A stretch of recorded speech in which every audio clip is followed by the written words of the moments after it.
আসসালামু আলাইকুম। আমি এখন বর্তমানে নীলফামারী জেলার ডিমলা উপজেলার কালীগঞ্জ গ্রামে দাঁড়িয়ে আছি। আর এই কালীগঞ্জ গ্রামই কিন্তু হচ্ছে ভারতের বর্ডার, যেটা আমাদের তিস্তা নদী এখান থেকে শুরু হয়েছে। আর এই দেখেন, এই যে তিনটা ফিলার দেখতেছেন, এখানেও তিনটা ফিলার আছে। এই যে দেখেন, এখানে একটা ফিলার, এখানে একটা ফিলার, এখানে একটা ফিলার, এখানে কিন্তু তিনটা ফিলার। এই তিনোটা ফিলারের এদিকে কিন্তু বাংলাদেশ। আর আমি তিনোটা ফিলারের এপারে যখন ঢুকবো তখন এটাই হচ্ছে ভারত। আমি এখন কিন্তু ভারতের সীমানায় দাঁড়িয়ে আছি। এই তিনটা ফিলারের এপারেই হচ্ছে কিন্তু ভারত, আর আমার এপাশেই হচ্ছে কিন্তু বাংলাদেশ।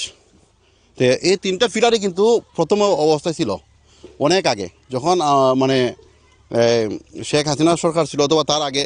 এটা কিন্তু মানে এই তিনটা ফিলারই ছিল তখন। এই সময় কিন্তু কিচ্ছু ছিল না। তখন কিন্তু অনবরত মানুষ এদিকে ব্যবসা বাণিজ্য মানে সব কিছু ভারতের সাথে করতে পারতো। আর ভারতের এই জায়গার নাম হচ্ছে মেকলিগঞ্জ। ভারতীয় যে ওই অংশটা দেখা যাচ্ছে কাঁটাতারের বেড়া, এই অংশটা হচ্ছে মেকলিগঞ্জ। আর আমি যে জায়গায় দাঁড়িয়ে আছি এটা হচ্ছে নীলফামারী জেলার ডিমলা উপজেলার কালীগঞ্জ গ্রাম। আর এই দুইটা অংশ, আর এদিকে হচ্ছে তিস্তা নদী।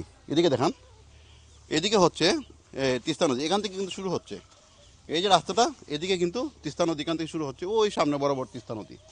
আর তিস্তা নদীর ওই পারে একটা চর দেখা দিচ্ছে নদীটার মধ্যখানে। আর চরের পরেই কিন্তু হচ্ছে আমাদের লালমনিরহাট, যেটা আঙ্গুরপাতা দহগ্রাম বা করিডোর নামে পরিচিত। এই গ্রামটাকে পড়ছে কিন্তু এই তিস্তা নদীর এই পারে। তো তিস্তা নদীর এই পারে কিন্তু পড়ছে লালমনিরহাট, আর এই পারে হচ্ছে নীলফামারী। আর আমি বর্তমানে নীলফামারীতে দাঁড়িয়ে আছি। আর এই যে ফিলারটা হচ্ছে, এই ফিলারের ওই ভারতের এই অংশ কিন্তু তিস্তা নদী, আর আমাদের এই ফিলারের এই অংশ কিন্তু তিস্তা নদী। তো ভারত যখন ফানি ছাড়ে তখন কিন্তু এই কালীগঞ্জ গ্রামে কিন্তু তিস্তা নদীর ফানিগুলো কিন্তু প্রথমে ধাক্কা দেয়, যে কারণে তাদের অধিকাংশ বাড়িঘর ভাঙ্গা। আর তারা এই শীত মৌসুমে কিন্তু এই ফসলগুলো ফলায়। এই যে ফসলগুলো দেখতেছেন, তারা ভুট্টা অথবা বিভিন্ন জাতের ফসল, এগুলো কিন্তু তারা এই শীত মৌসুমেই কিন্তু ফলায়। আর যখন বর্ষার সিজন আসে তখন কিন্তু আর তারা এগুলো ফলাইতে পারে না, মানে নদীর সম্পূর্ণ ফানি এদিকে কিন্তু বিলীন করে ফেলে। সুতরাং তারা এই হচ্ছে তিস্তা নদী, আর তিস্তা নদীর ওপারে হচ্ছে কিটা আঙ্গুরপাতা দহগ্রাম বা করিডোর নামে পরিচিত, যেটা লালমনিরহাটের। আর আমি যে জিনিসটার উদ্দেশ্য আমি ভিডিওটা করতেছি, এটা হচ্ছে এই যে তিনটা ফিলার দেখতেছেন, এই তিনটা ফিলার দিয়ে কিন্তু সহজে কিন্তু মানুষ আগে যাতায়াত করতে পারতো, মানে ভারত অনায়াসে যেতে পারতো। কিন্তু এখন কিন্তু যাওয়া সম্ভব না। যে কারণে আমি যে বিষয়টা তুলে ধরতে চাইতেছি, 2006 সালে যখন আমরা যে ফখরুদ্দিন সরকার আসে, তখন কিন্তু বিএনপি ক্ষমতা থেকে নামার পরপরই কিন্তু তারা মানে পেটের ভাত তখন হজম হয় নাই, খালি খাওয়া দাওয়া করছে। যে কারণে হজম হওয়া না হওয়ার কারণে ফখরুদ্দিন অনেক লোককে কিন্তু গ্রেফতার করছে।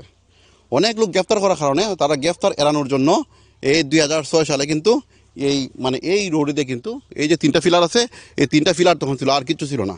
এই তিনটা ফিলার দিয়ে তারা কিন্তু এই ভারতের মেকলিগঞ্জে গিয়ে, এখানে কিন্তু ম্যাচ সিস্টেম করা আছে। এখানে কিন্তু টাকা খাওয়ার মতো ম্যাচ আছে। ওই ম্যাচের মধ্যে কিন্তু তারা এখানে থাকছে। 3,000 টাকা মাসে খরচ যায় সর্বোচ্চ। আমিও ওই ম্যাচে থাকছি। তো আমিও তাদের মতোই মানে ভুক্তভোগী। যে কারণে তারা হচ্ছে 2006 সালে, কিন্তু আমি 2006 না, আমি 2023-এর দিকে শেষের দিকে আমি হালকা একটু মানে আওয়ামী লীগের মানে সরকারের সময় কিন্তু একটু ভুক্তভোগী ছিল। আমিও কিন্তু তখন এই জায়গায় থাকছিলাম। তো এই রোডটা আমি জানলাম কীভাবে? এই রোডটা কিন্তু মানে প্রত্যন্ত অঞ্চলে, এটা কেউ জানে না। কিন্তু এই রোডটা আমি লোকেশনটা তারা যারা 2006-এ ফালিয়ে গিয়েছিল ভারতে, 2006-এ ফখরুদ্দিনের শাসনের সময় যখন ফালিয়ে গিয়েছিল মানে ফখরুদ্দিন, তারা খেয়ে তখন কিন্তু ওই মেসে থাকতো। এখানে কিন্তু মেকলিগঞ্জের মেয়ে থাকে অনেক গেছে বাঙালিরা, এখানে বেশিরভাগ লোক এখানে তারা বসবাস করতো, তারা থাকতো এখানে। ওই আমিও কিন্তু মানে এখানে তো হোটেল ভাড়া দেওয়া 500 টাকা প্রতিদিন টাকা তো সম্ভব না। ওই মেসে গিয়ে আমিও তার সাথে থাকছি। অনেক দিন টাকাতে অনেক সময় তারা বললো যে আমি যে গেলাম, আমি তো ভিসা আছে, পাসপোর্ট আছে, আমি ভিসা পাসপোর্টের মাধ্যমে আসছি, তোমরা কীভাবে আসলাই? ওই তখন তারা আমার বললো যে নীলফামারী জেলার এই যে কালীগঞ্জ গ্রাম, এই গ্রামে দিয়ে একটা বর্ডার আছে, ওই বর্ডারে দিয়ে আমরা আসছি। ওই তখন আমি ভাবলাম আমি বর্ডারটা আমি দেখতে যাইব। ওই আজকে আসলাম আমি বর্ডারটা দেখার জন্য, যে তারা কীভাবে আসছিল। তো আমি তার সাথে থাকছিলাম।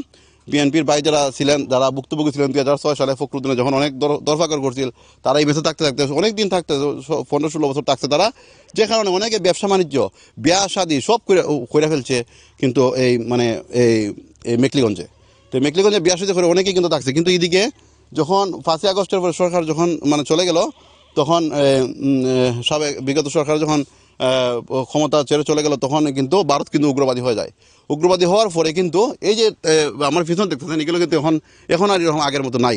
এগুলো সম্পূর্ণ খাটাতারের বেড়া দিছে, খাটাতারের বেড়া দিছে খুবই শক্ত করে, এমনকি নদী পর্যন্ত তারা এখানে সামনে যে এই যে নদী তিস্তা নদীর মাঝে পর্যন্ত তারা মানে খাটাতার বসাইছে। নদীর মাঝখানে নদীর ইফারে একজন বসা, নদীর ওই ফারে একজন বসা, মধ্যখানে একজন বসা, মানে তিনজন তিন দিকে দিয়ে নদীর মধ্যখানে বিএসএফ ফাড়া দিতেছে।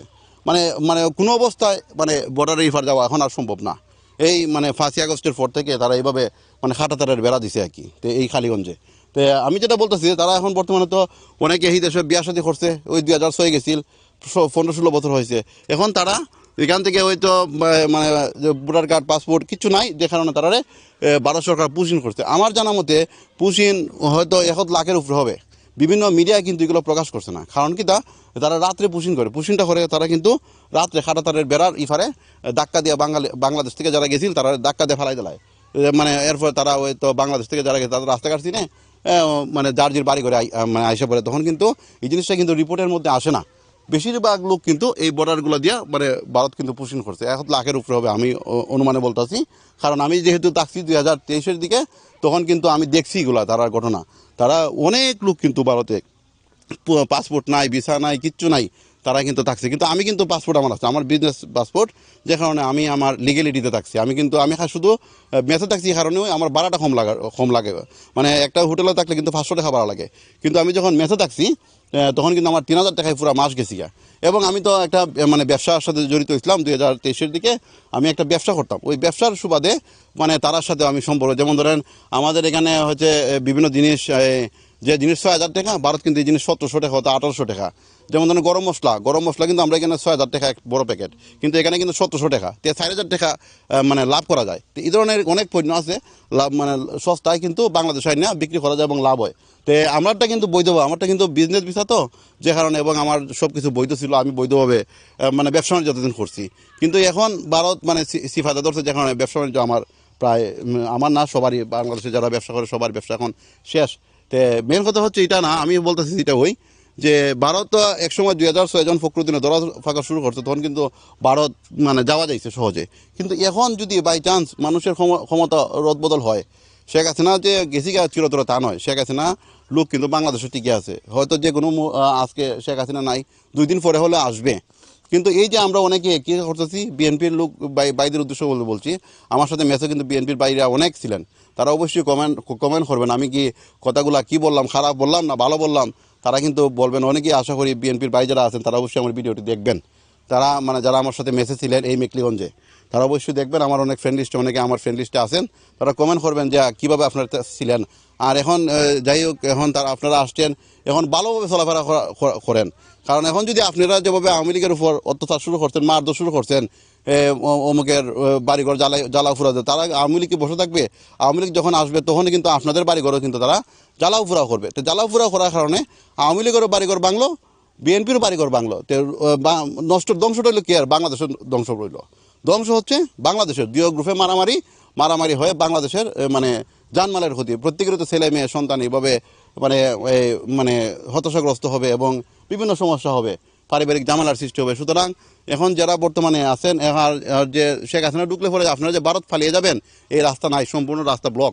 এইদিকে খাটাতারের বেড়া দিছে একবারে, মানে পুরা শিলগালা করছে, যে কারণে কোনো অবস্থাতেই কিন্তু এদিকে যাওয়া সম্ভব না। আমি ওইটা বোঝানোর জন্য যে আপনারা এটা ভাববেন না যে শেখ হাসিনা আসলে পরে আপনারা পালিয়ে যাবেন, আপনারা যান রক্ষা হবে, এটা ভাববেন না। কারণ হচ্ছে খাটাতারের বেড়া লোক, যদি আপনারা হয়তো সেনাবাহিনী না মারক সমস্যা নাই, যদি আপনি খাটাতারের বেড়া টপকে যান, তখনই কিন্তু জনগণ আছে না এলাকার, যারা চাষাবাদ করে অথবা কিতা করে, এই যে ক্ষেতের মাঝে দেখেন ইন্ডিয়ার লোকরা চাষাবাদ করতেছে, তো এরই আপনারা মানে ফিরাইয়া মাইরা ফেলাই দিব, মানে সেনাবাহিনী লাগবে না। মানে এই অবস্থা এখন বর্তমানে। তারা ইন্ডিয়ার মানুষ কিন্তু প্রচুর রাগ, তারা কিন্তু প্রচুর রাগ, যে কোনো মুহূর্তে আমরা ক্ষতি করতে পারে। তো এর লাগি মানে বর্ডারেতে ফালাই যাওয়ার কোনো চিন্তা করবেন না। বর্ডারে ফালাই যাওয়া যে যান বাঁচবো, এই চিন্তাটা ব্রেন থেকে যাইরে ফালাই দেন। সুতরাং আওয়ামী লীগের সাথে মিল্লা মিশিয়া, হ্যাঁ, তার সাথে কীভাবে মানে একত্রতা পোষণ করা যায়, মানে একভাবে থাকা যায়, ওই চিন্তাধারা করেন। ওই কারণে আমি কিন্তু ভিডিওটা দিলাম, যাতে আপনারা বুঝেন যে ভারতে যাওয়ার মতো আর কোনো রাস্তা নাই। আমরা দেশ মানে চতুর্দিকে লক করে নিতে ভারত, ঠিক আছে? সুতরাং খাটাতারের বেড়া এমনকি নদী পর্যন্ত লক করছে। সুতরাং আর এইদিকে যাওয়ার চিন্তাধারা করবেন না। আর সুতরাং আওয়ামী লীগ এবং বিএনপির বাইদেরকে বলছে আপনারা সবাই মিলেমিশে থাকার চেষ্টা করেন, কিভাবে মানে দেশ সুন্দর থাকে ওই চিন্তাধারা করেন। এখন থেকে আর এইভাবে মানে আর যাওয়া আসার কোনো প্ল্যান ভিতরে রাখবেন না। ওই বলে আমি মানে আপনাদের সুস্বাস্থ্য কামনা করে এবং দেশের মঙ্গলের জন্য কিন্তু দেশপ্রেম হচ্ছে ইমানের অঙ্গ, ওই দেশপ্রেমের প্রতি আমি মানে দৃষ্টি স্থাপন করে কিন্তু আমি দেশের শান্তি রক্ষার জন্য কিন্তু আজকে আমি এই কথাগুলো বললাম যে এই যে জিনিসটাতে লক এবং এই জিনিসটা যাওয়া সম্ভব না, এটা বোঝানোর চেষ্টা করলাম। ঠিক আছে, আমি তিস্তা নদীর পাড় থেকে আপনাদেরকে আমি এই ভিডিওটি দেখানোর চেষ্টা করলাম। ভালো থাকবেন। আসসালামু আলাইকুম।